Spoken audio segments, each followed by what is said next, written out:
Welcome to the Focus on Why podcast. I'm Amy Rowlandson and I ask my guests one simple question. Why? Focusing on the importance of why, I share with you the relatable, uplifting and inspiring conversations I have with people from all walks of life. This podcast will encourage you to focus on your why to enable and empower you to achieve the success you desire. Have a purpose, have a plan, focus on why. Before we get started, are you thinking of creating a podcast or are you a podcast host already?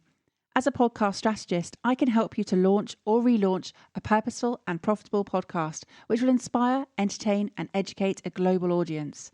Simply book in a one-to-one call with me right now via the Calendly link in the show notes, and together we'll focus on the purpose of your podcast. Today on Focus on Why, I am joined by Naomi Stonier. Welcome, Naomi. Hello, Amy. Thanks so much for having me on. And a shout out to Rachel Maunder for the introduction. Absolutely. Yeah, it's so great to have people who have been on the show and then say, you know what, you really need to speak to Naomi for today. Yeah, Rachel actually helped me with my why. She helped me with my talk. So yeah, I worked with her on that. Fantastic. Well, we'll come to that in shortly, I'm sure. But firstly, let's kick off with what is it that you are focusing on at the moment? Well, I am a one-to-one relationship coach, but I don't work with couples. I teach you how to stop waiting and go first. What's the difference? Well, I teach people how to change their relationships without the other person doing anything. So I don't work with couples. One of the things that we do is we believe that unless our partner does the work, we can't change the relationship. So we spend so it's quite a powerless place to be. So I teach you how to stop waiting and go first. And it's a pretty game-changing skill to learn in life. So you've got people who come to you seeking relationship advice, but you don't want to work with them together. You want to work with them separately. Yeah. Well, it's my story, Amy. I was the only one to get coached and everybody changed. Tell me more about that. So, we are sponges, soaking this stuff in from the first moment. I took this stuff from childhood into adulthood and it showed up everywhere for me. So it showed up in my relationship. It showed up in my friendships. The workplace was a really difficult place for me. And basically I lived on the emotional roller coaster and life was exhausting. And that meant for me that when a life event came my way, and it's coming for all of us, right? This stuff, no one gets off scot-free. And my life event was infertility. I was completely unequipped to deal with it. And my life blueprint, this is how I coach. And we all have a life blueprint. So it determines the quality of your life. So you have your actual life. And then you have your life blueprint, which is how you think your life should be, and how close your happiness is determined by how closely the two are. So my life blueprint was a big family, and I was desperate for a big family for lots of reasons. I thought it was going to give me lots of love. I'd always be needed. I was looking to this big family to give me all these things I needed, and so that meant, when we were lucky enough to have a beautiful daughter by IVF, I was still desperate for more. And it just turned into an obsession for me because I needed this big family so much for all these reasons. I thought it was going to give me all these things. And so I just went down this rabbit hole of, lots and lots of fertility treatment over many years. And it nearly broke us. But this is my story. This is my why. It turned out to be my gift, because not getting what I so desperately wanted got me taking a look at how I was showing up and how I was interacting in relationships, how I was creating my own experience. And it brought me to relationship coaching. It's amazing, isn't it? How the voids that we have and the lack often leads us to understanding about gratitude, about understanding more about the way that life works. So making that shift of understanding that you don't need to have this before scenario, so that you don't have to have this huge family, then you'll be happy. What was a shift for you? Well, it was more that, and if this is just so normal, we have to normalize it. It's human nature. We have a lot of expectations in our relationships, and we expect our relationships to do a lot of things for us, and it puts a lot of pressure on the relationships. And also, when we are not okay, this is human nature. Your brain will always focus, when you're not okay, it will focus on what's in front of you. And that's usually your partner. So when you're not okay in yourself, you'll look to them and you'll blame them and you'll expect them to make you feel better. So that's what I was doing. And it made my relationships difficult. It made them unsatisfying. I was hoping that all these kids were going to make me feel loved and feel needed. And, young kids are a great source, an easy source of love. But young kids turn into teenagers. And then life becomes very difficult. So for me, what relationship coaching taught me was how I was creating my experience. I learned simple emotional management tools. Relationship coaching taught me why I was going to certain places again and again and again, even though they didn't feel good. And it taught me how to stop doing it. And you said this was your story. Mm. And this is how you have moved into what you're doing now. I want to understand about the shift between expectations and reality for you. Yes. Well, I first of all learned the game-changing belief that other people cannot create your emotions.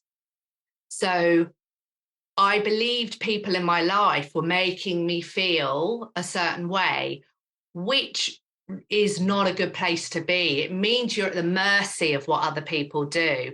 So I learned, and we are taught, when nobody teaches us this stuff. So we're taught that our emotions are outside of us, they happen to us, and that somehow they're pre-programmed, but they're not.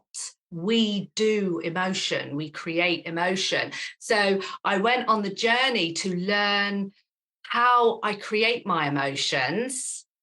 So, and that got me in control. That got me focused on the one thing I can control, which is myself. So no matter what situation I was in, I could say, okay, I'm feeling this way. I know nobody can make me feel this way. What's going on with me? And so that got me back in control and focusing on what I could control.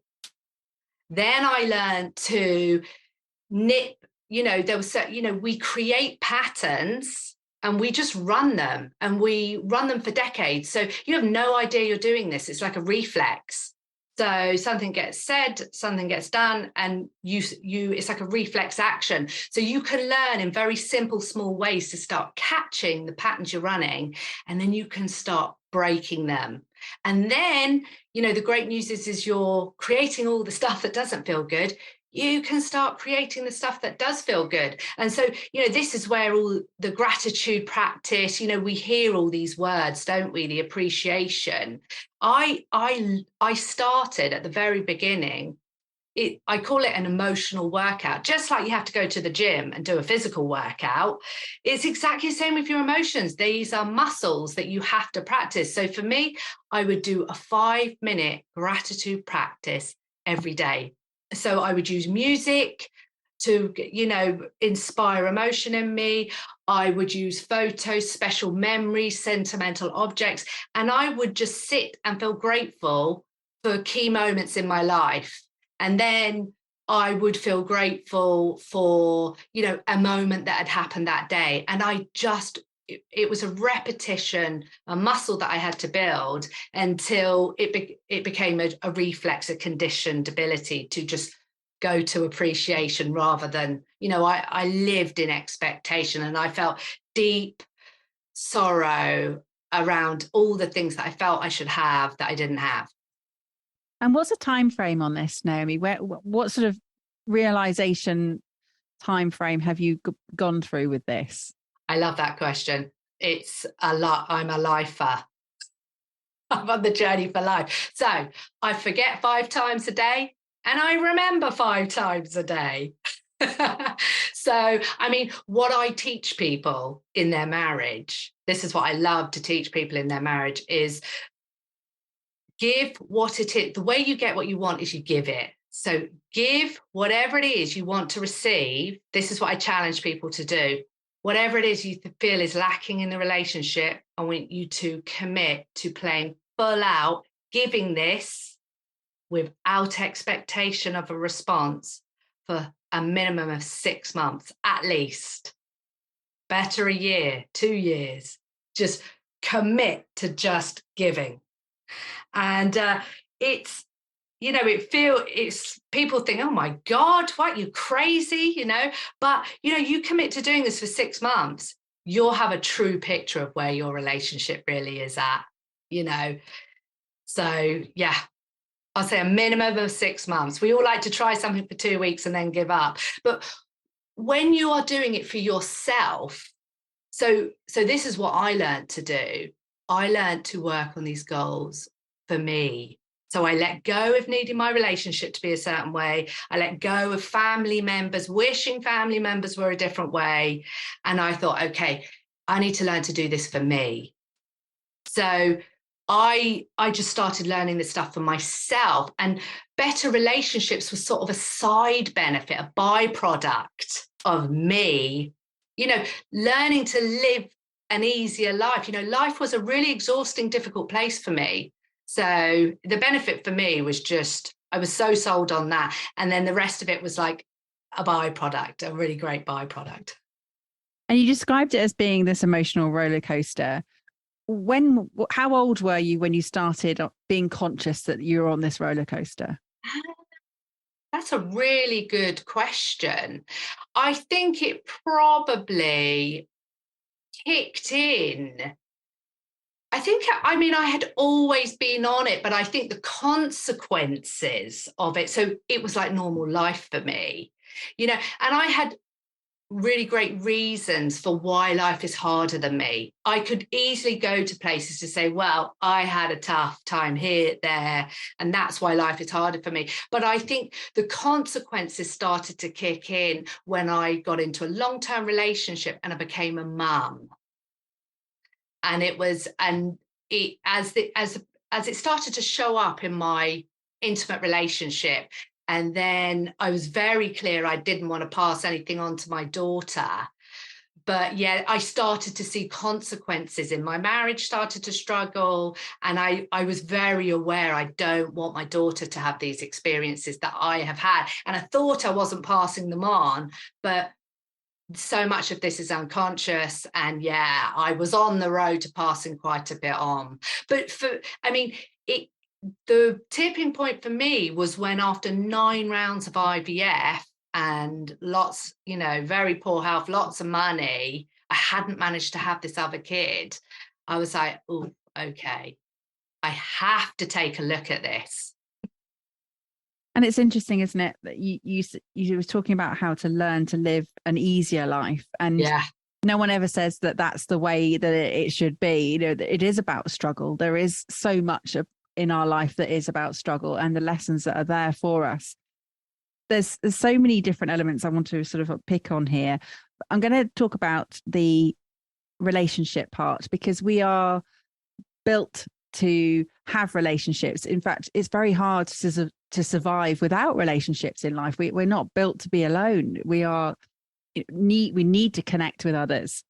So at what point is there an understanding that a relationship has broken down, or is there an understanding that this is something that could survive?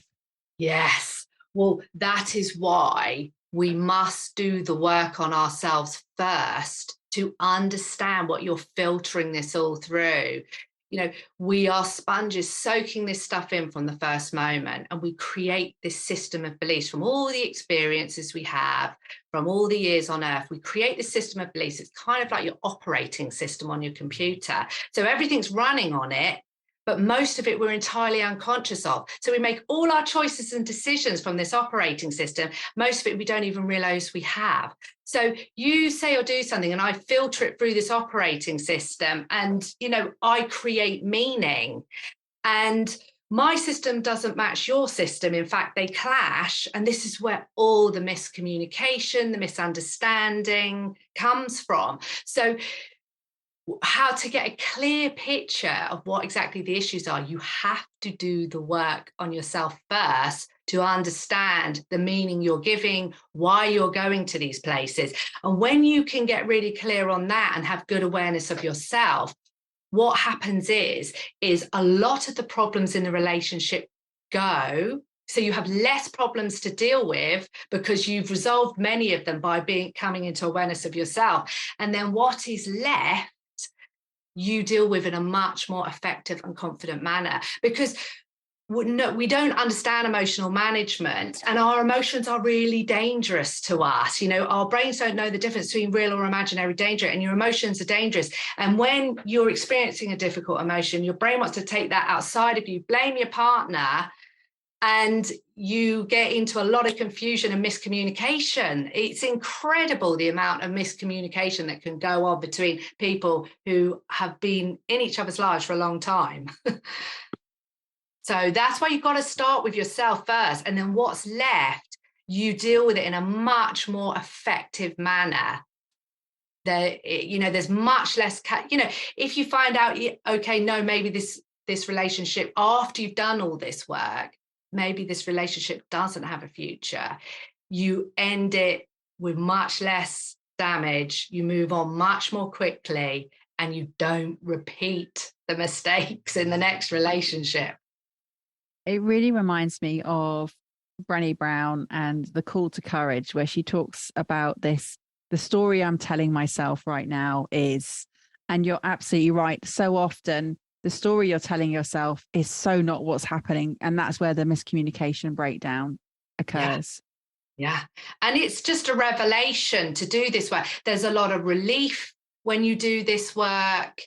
There's a lot of normalizing of this stuff, because we have so much shame and blame going on of ourselves and each other.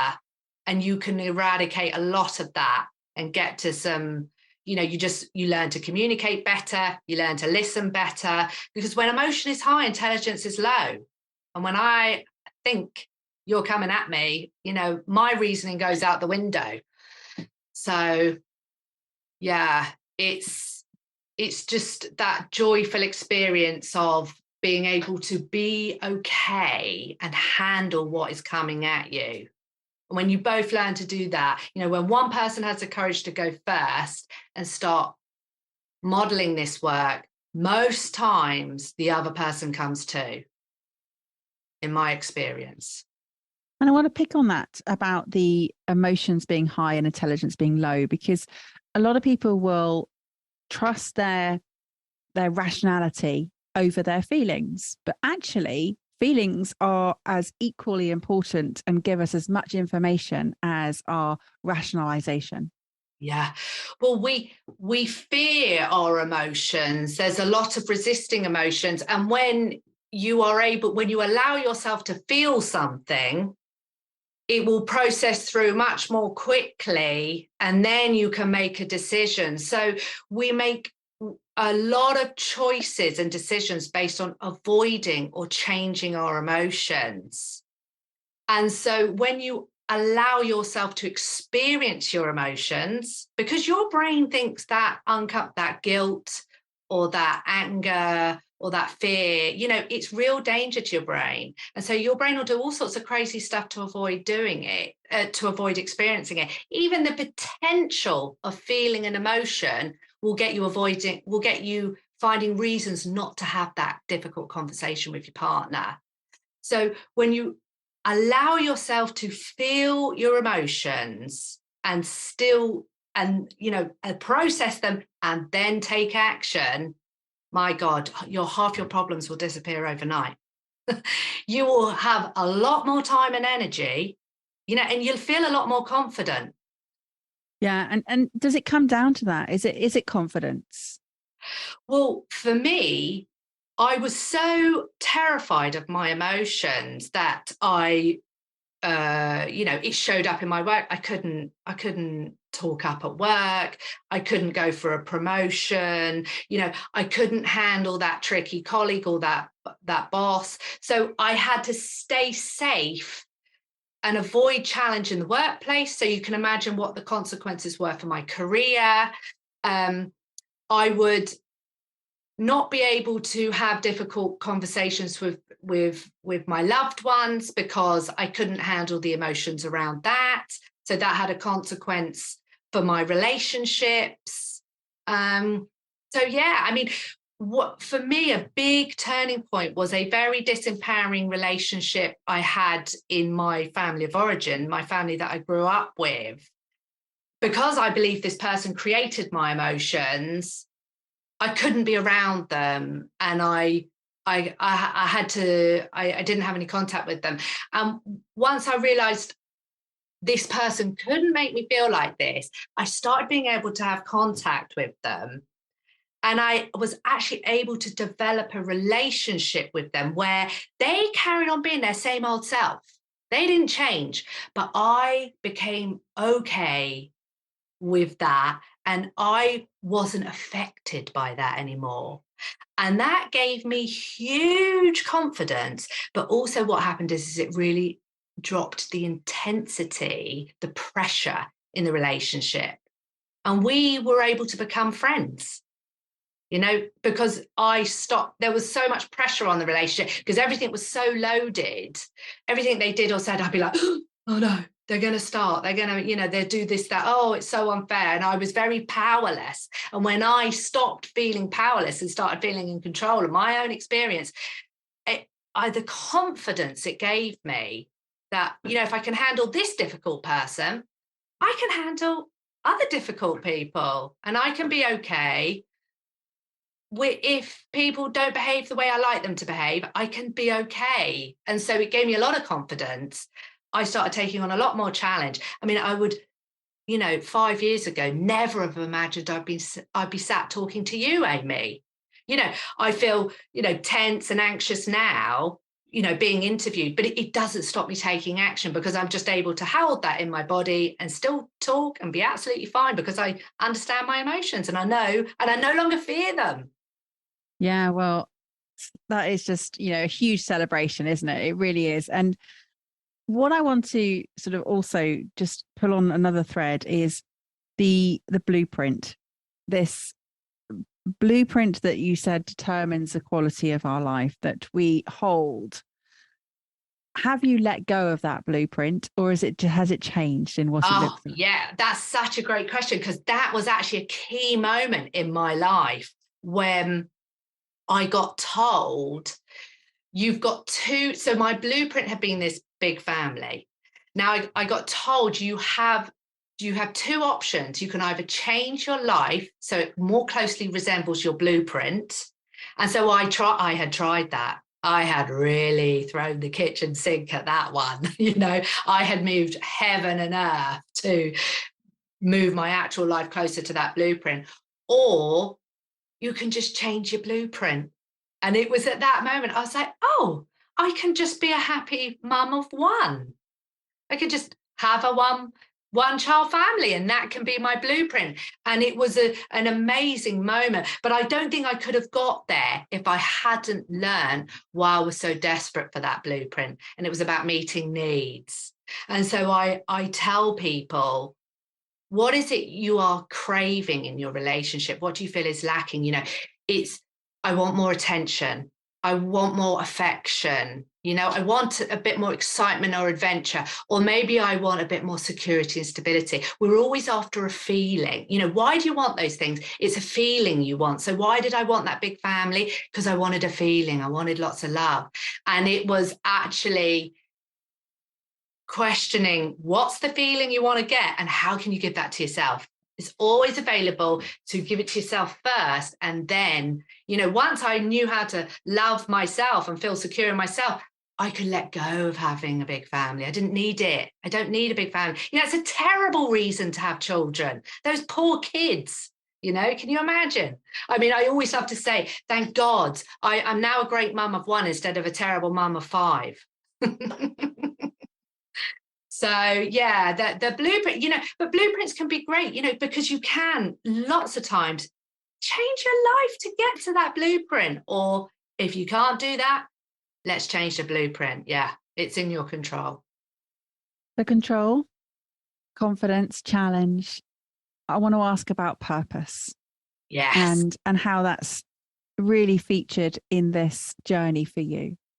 Well, it is who I am. Relationship coaching is who I am. If I didn't do it for a job, it would be who I am. My love of the journey from my purpose is for myself first. I'm my first client, and then for everybody else in my life, and that overflow goes into my clients. That journey from fear, we act from one of two places, fear or love. Oh, every single action in the world comes from one of those places. It's a fear-based action or it's a love-based action. And that never-ending journey from a fear reaction, this is human nature to have a fear reaction, and to catch your fear reaction and switch into a love-based reaction, go to kindness, go to assuming positive intent, heart-centered communication, is the most empowering, energizing. There's so much relief in it that I will always be on that journey from that fear reaction, that knee-jerk fear reaction, to love, to choosing love. I will always be on that journey for myself, because it's just such a relief to always be able to make that switch, but then to be able to walk others through the process, teach them the process of switching from fear to love, and for them to then be able to watch the results they create when you learn how to do this, is the joy of my life. And it's a journey I always hope to take. I'll never retire. I'll always just be going to love for the rest of my life, because it's a power source. And if someone had come to you, Naomi, and said, I have got the secret to your solution here, that I know what it is that you need, and the answer is love, would you have believed them? Oh, before my relationship coaching journey, yes, I would have been incredibly cynical. I would have said, what a load of nonsense. And cynicism is fear. It's just fear. I was an incredibly cynical person because I was an incredibly scared person. And so whenever I see any of the fear emotions, and so they are all shades of anger. Cynicism is a form of anger. Sarcasm, it's a form of anger.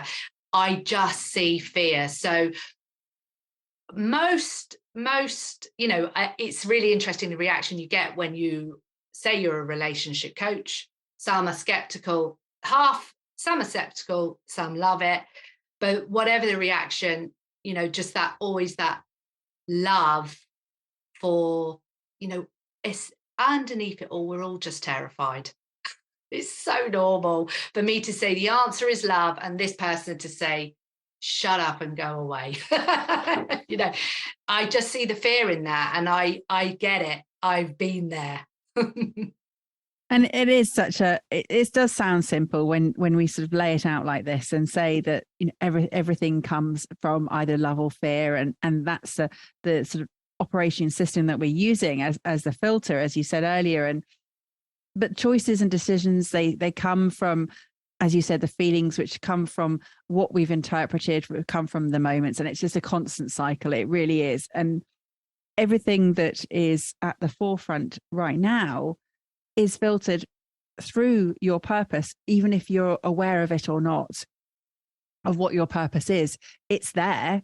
And a lot of people find this as, they don't believe it. Well, it is there, and it's a part of who you are. And you having this incredible saying that this is who I am, this is what I do, this is how I present to the world. This is a lifelong project. You said you were a lifer, right? What do you want? Have you got a mission? Have you got a vision for where you want to take this? It's so interesting that you say that, because I I don't feel the need to save the world. And I love these skills and I want to put them in the hands of as many people as possible. And I plan to always be talking about this stuff. But the honest truth is that I just love relationships. I am fascinated and obsessed by relationships, my own and anyone else who is in my life. I'm always constantly, just figuring everybody out. And so I just feel like the luckiest person alive that people pay me to talk to them about their relationships, because it's what I love. I'm obsessed with it. And it's just a happy byproduct of doing what I love that it also helps people. So I don't know if that answers your question, but just it's a bit of a selfish mission. I just want to do what I love every day. And I love the fact that there is a side benefit to that people get help. I'm with you. I mean, relationships are like purpose, they're built over time. They Yeah. require effort and love and attention, and what you put in is what you get back. And so, absolutely, the relationships that you're building and nurturing and developing and helping will actually create incredible things. Yes. So the mission and the vision is not necessarily the work you're doing, but it's what it allows other people to go on to do. Yes. Yeah. I mean, I am one person. My entire wider family, my immediate family, my wider family have been affected. My friends have been affected, so just that one person at a time, it ripples out, doesn't it? So that's a nice feeling. It really is. And I believe that relationships are shaped by the experiences that you have with others. And without other people, I said it right at the beginning, the world is a very lonely place. Yeah. So it's a case of nurturing, as you say. I love the work you're doing. Honestly, it's glorious. It really is. So how could people reach out to you and connect with you and follow the work that you're doing? Well, if what I have talked about here with you today, Amy, has resonated for the listeners, the next step is to talk to me one-to-one. I offer a free 1-hour consult, and I will take everything we've talked about today and I will apply it to the listener's specific set of circumstances. So what we do is we take a look at where you are now in your relationship, where you want to be in your relationship, and how coaching with me will bridge the gap between the two. And we can discuss all the specifics of what it would look like to work together. So I will share with you my booking link. And if anyone wants to book that 1-hour free call with me, please do. But obviously, I'm also on socials. I'm on Facebook and LinkedIn, and I will share those links with you. Perfect. Well, they're all in the show notes, so go and look for them there. Naomi, it's been an absolute pleasure having you on Focus on Why, and continue working your magic in building and creating and nurturing incredible relationships, because absolutely love is the way forward. So I'm with you on that. There's no cynicism coming from my direction. Do you have some final words, please, for the listener? I would just love to say, if you just spend your life turning your expectations into appreciations, life will become a lovely place for you. How has this conversation had an impact on you? What value have you received from tuning in? What are your reflections with actions? Please take a moment to leave me an Apple Podcast or Spotify review sharing how Focus on Why has made a difference to you today. Remember, the conversation doesn't end here. To keep it going, simply connect with me on LinkedIn, Instagram, Facebook or Twitter, or join the Focus on Why Facebook group. All the links are in the show notes. Have a purpose, have a plan, focus on why.